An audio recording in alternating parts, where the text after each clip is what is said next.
Olá, bem-vindos mais uma vez ao Perguntas e Respostas aqui do canal da Rio Claro Investimentos. Se você é nosso cliente, mandou perguntas aí ao longo do mês, ou então todo mundo que acompanha a gente mandou aqui no YouTube ou no Instagram as perguntas, a gente responde todas elas aqui nesse quadro. Se você também tem alguma dúvida sobre o mercado e gostaria que os nossos especialistas aqui trouxessem uma opinião sobre as suas dúvidas, uma opinião isenta e fora aí dos conflitos de interesses que a gente vê em vários influenciadores ou pessoas do mercado financeiro, não deixe de acompanhar a gente aqui no nosso canal do YouTube, no nosso Instagram, rio.claro, e mandar lá também as suas dúvidas.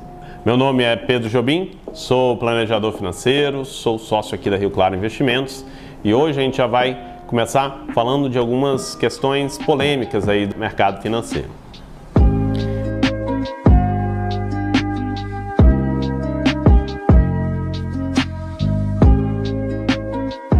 Primeira pergunta que a gente recebeu é se é hora ou não de comprar Bitcoin, até onde que ele pode ir, até onde que ele pode subir. A gente inclusive fez um vídeo completo sobre esse assunto agora, devido às últimas altas do Bitcoin. A gente tem alguns vídeos mais antigos, que aí são até polêmicos para as pessoas, os fãs do Bitcoin, né? Que até eu acho que já é um sinal ruim em relação a esse investimento, ele ter fãs, pessoas tão fanáticas ali pelo ativo.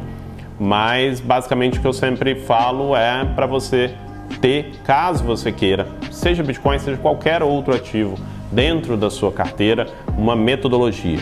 Então, se você está pensando se está na hora certa ou na hora errada de comprar um certo ativo, você já está errado de alguma forma. O que você deveria ter é, dentro da sua política de investimentos, um percentual certo de Bitcoins, se você acha que é um bom ativo, se acha que é um ativo que tem potencial.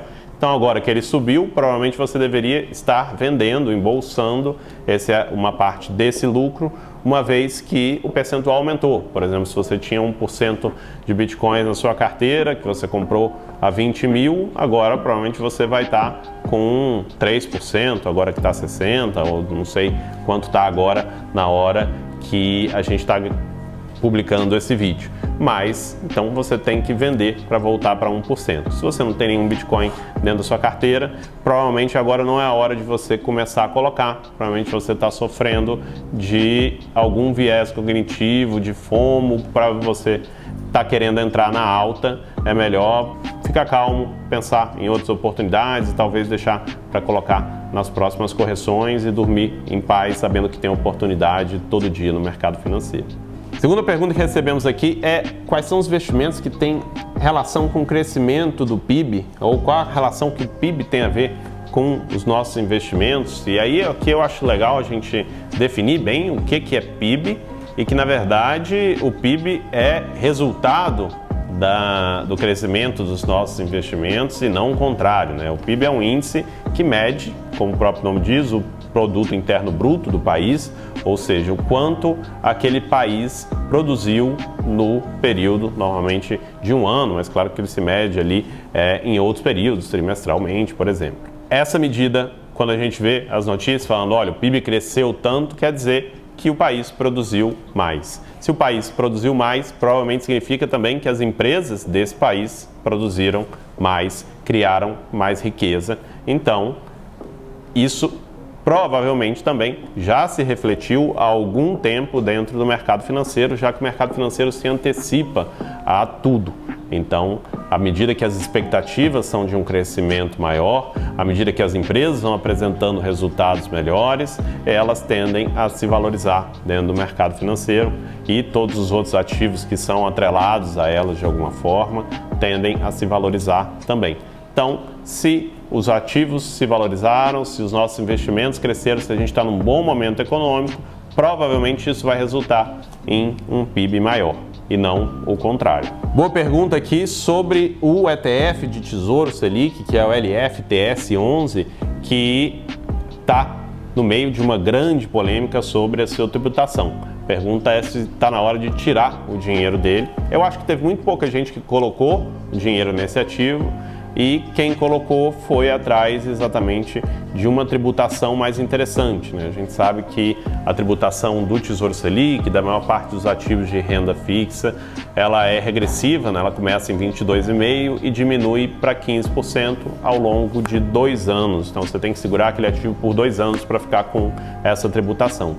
E o ETF, que deveria seguir a mesma tributações de outros ETFs e de ações, teria sempre a tributação de 15%. Então seria uma maneira de você ter uma reserva com uma boa liquidez e num ativo muito seguro e pagando só 15% de imposto de renda, mesmo quando você segurasse esse ativo por um período de tempo muito curto. Infelizmente, o governo não deixou isso passar batido, foi atrás e mudou essa regra. Eles consideraram que é um fundo de curto prazo, então ele deve pagar como um fundo de curto prazo. A gestora do ativo está brigando, diz que ainda tem esperanças de mudar essa lei, mas por enquanto realmente não vejo nenhuma vantagem em ter esse ativo, especialmente porque agora, a partir de agora ele vai pagar mais imposto, mesmo que você fique mais tempo com ele. Então não vale a pena mesmo, melhor buscar outras ferramentas para ter ali a sua reserva de emergência, a sua reserva de liquidez. Pergunta que tem sido feita bastante, né? Eu acho que vale até juntar depois com uma outra pergunta, que é que os preços dos carros vão cair a partir de agora? Bom, é importante entender por que os preços dos carros subiram tanto, né? A gente tem alguns fatores, alguns deles vêm ali da pandemia, problemas que a gente teve nas linhas de montagem, consequentemente em toda a cadeia produtiva dos automóveis, que acabou deixando eles mais caros no mundo inteiro.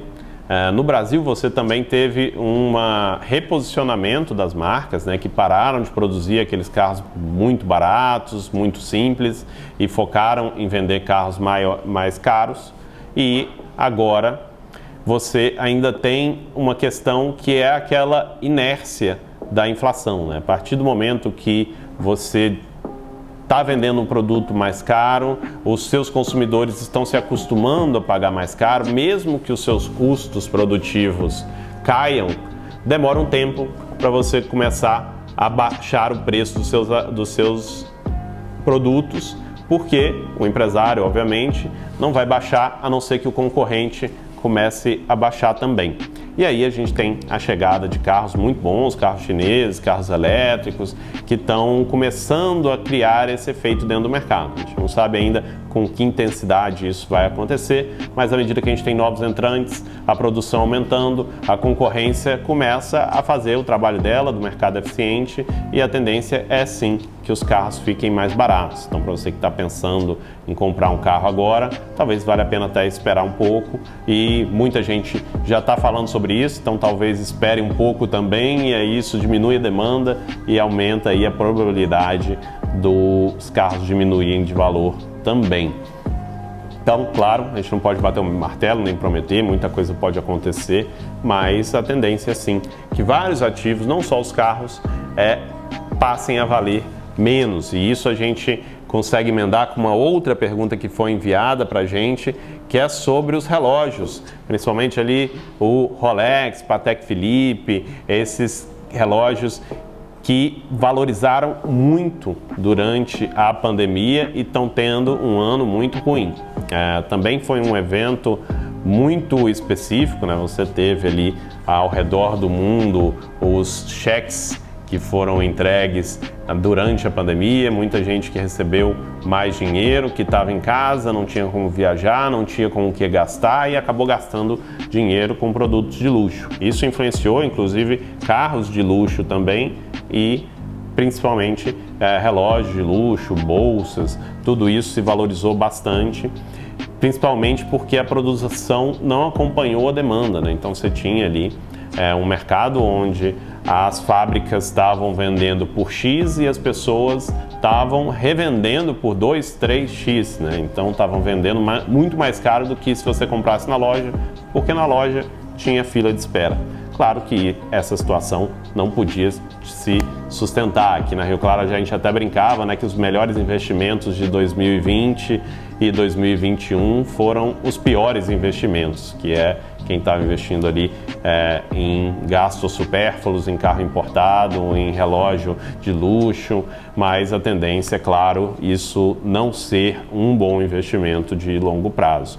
Nada contra quem compra porque gosta, porque tem condições de fazer isso, mas se você está comprando um carro ou um relógio achando que isso vai se valorizar e que aquilo ali é um investimento, você está errado. Não é uma boa ideia você fazer isso, porque não existe nenhuma tendência natural de que eles se valorizem acima de um ativo mais interessante ao longo do tempo.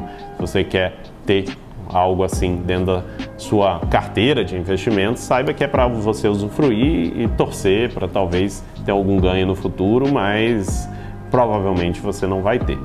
Mais uma pergunta aqui, a notícia de que vai ter outra bolsa no Brasil. Essa notícia aparece aí sempre. Eu acho que muitas empresas do mercado financeiro tendem a soltar essa ideia ali até para ver se cola e também para aparecer na mídia, mas não acho que isso vá de fato acontecer tão cedo, pelo menos uma bolsa que tenha alguma relevância, até porque a nossa bolsa em si, quando a gente compara com o resto do mundo, ainda é muito pouco relevante.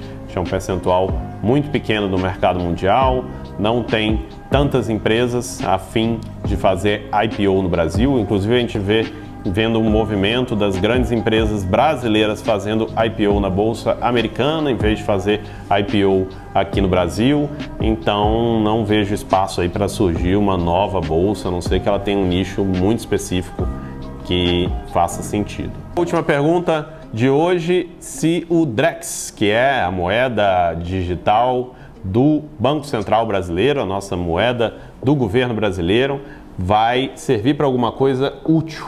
Bom, claro que esse trabalho todo que está tendo em cima dessa moeda é para que ela sirva de para várias coisas dentro da economia. O Drex, muita gente confunde com o Pix, né, que acha que vai fazer Drex para um lado e para o outro, é bem diferente.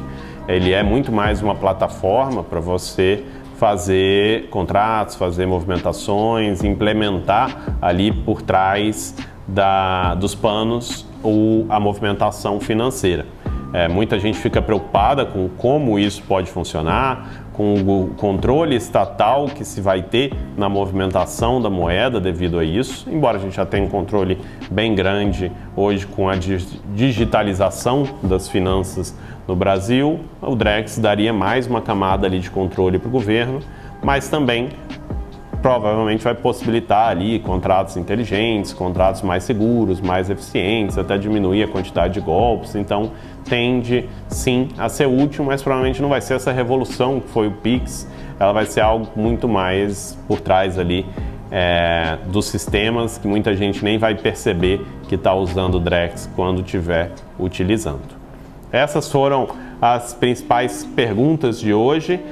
Espero que tenham gostado. Quem acompanhou aqui até o final pode deixar aqui embaixo também as suas perguntas e também convido a marcar uma reunião aqui na Rio Claro Investimentos. Quando você marca aqui embaixo no link que eu vou deixar na descrição, você já vai conversar com um dos nossos planejadores que também vai responder todas as suas perguntas sobre o mercado financeiro, sobre o seu planejamento financeiro e também apresentar como funciona e como é ser atendido por uma gestora independente que trabalha só para você e não está ali para te vender um produto ou outro, e sim para garantir que você está tomando as decisões certas. Muito obrigado e até o próximo vídeo.